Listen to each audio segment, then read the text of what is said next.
Sharpen your knife there, boy. Put me in the video, you get lots of followers.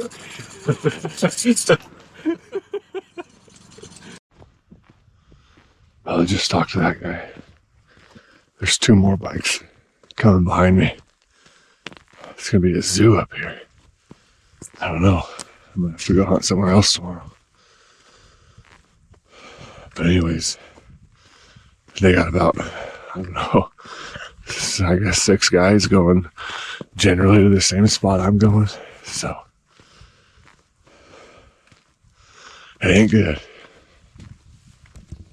I'm heading for this clump of trees. Gotta do a little bit of cover. I'll probably be within 300 yards at that point, or even closer to something. Well, all those elk just busted over that ridge right behind me. You know, like I said, I think there was like 6 of us that were coming pretty much to the same spot. And that's what it looked like. Or at least that's what the elk looked like. They were spooked. I probably saw 50 elk or something like that, but I couldn't put 2 big bulls, but I never did see a spike. So I'm trying to figure out if I should. So I'm standing next to a canyon. Standing next to this canyon. And I can hear bugles on the other side. So I'm kind of thinking that it'd be better to go after some new elk that maybe haven't been jumped yet. Because, I mean, these ones are closer. And I didn't see all of them. But the way they're spooked, I just feel like I'll be on their heels all day. I'd rather get to some elk that I can put the surprise on.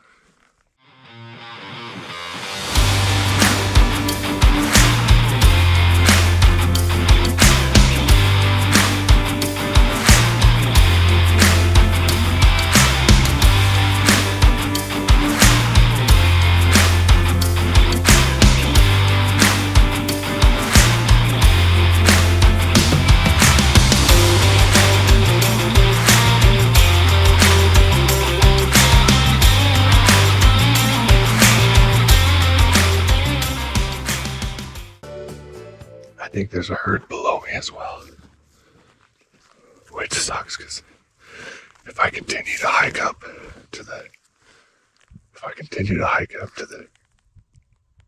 herd that I want to just go after, then my scent is going to blow straight on top of this other one that's right below me.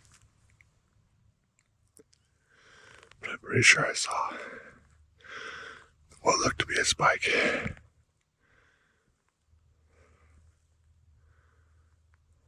So I'm doing it. I don't know where they were headed or if they're heading anywhere, but I really want to get there before the wind changes. Well, so all those elk, I watched them just go around this canyon here. And I've hunted here before, and it seems like that's kind of their bedding area is across this canyon. But there's like all those guys on those e-bikes. I don't know that they're all back there, but there's probably at least 3 of them, maybe 4 of them back there. I heard some voices go by me. I'm not too far above the road right now. Heard some voices go by not too long ago, so I imagine they can hear the elk and they're heading over there too. So kind of busted, honestly, with just the people, you know. I got a pretty good look at that herd, and I definitely didn't see a spike. So I don't know what that first one was that I saw, but all I could see was, you know, small horns.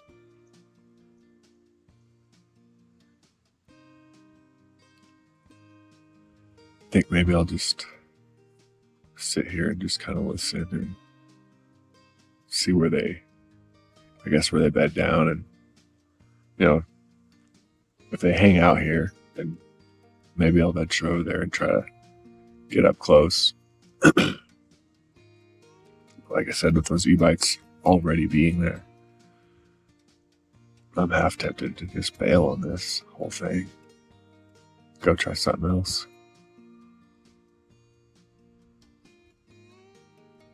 I don't know. But for now, just having a little burrito, little snack basically, get some water, just hang out and listen for a little bit. There's a hunter basically up ahead of me. I kept hearing a little cow call, and it was obvious that it was a person. I finally spotted him. It's amazing how there could be a person, like that there's something to look at, and I could not find him. Just goes to show how easy it could be to walk by an elk or something, Even when I knew he was there, he was hard to find. So, anyways, but I can also hear voices below me. I don't know why they're, just talking the way they're talking, but I've heard them several times. So, and then I got this guy up above me, and then I'm pretty sure those e-bikes are over where the herd is. I can still hear bugles and stuff, but I'm pretty sure the e-bikes are over there. Probably to get to where they're at is, I don't know, probably a solid mile to get across this canyon. But there's just people everywhere, and I don't dig it. There's elk, so that's a good thing. But I think I'm gonna bag it. I think I'm gonna hunt somewhere else. Go try something else, because it's hard to put a stock on when you're chasing elk that have already been bumped by someone else. So anyways, day one, go try another somewhere different, probably tomorrow.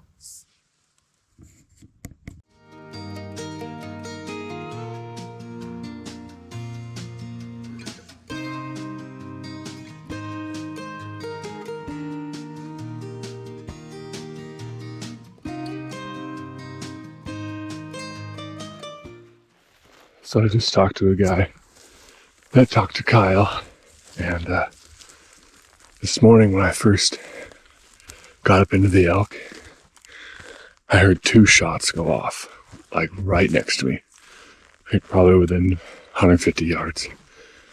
It was loud. Well, apparently a spike was walking right at my cousin, right at Kyle, and it got him. I'm just hiking up here, trying to find him now. I already know. I hiked up there. I didn't find Kyle, so I knew that was going to happen. So I'm just going to go back to the truck, because for all I know, he's going to head back to camp and wait for me, right? If I try to wait for him up there, we'll both just be waiting on each other all day.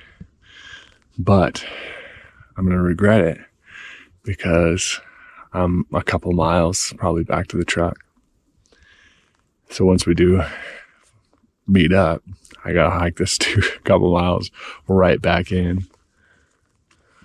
I looked at my phone earlier. I was already at 4 miles. So I don't know what I'm at now, but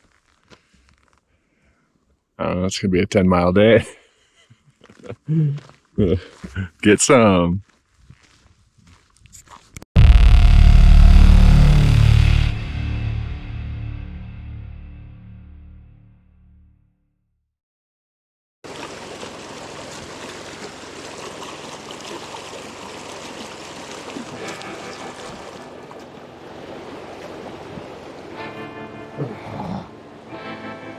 Feet are wet already.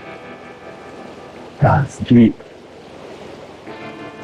It's deep no matter where you go. Well,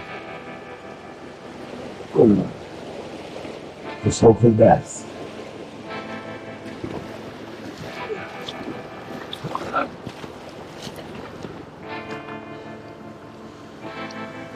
got a little wet. Definitely wet, actually, as it's seeping down into my ankles.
Spike for probably 5 minutes.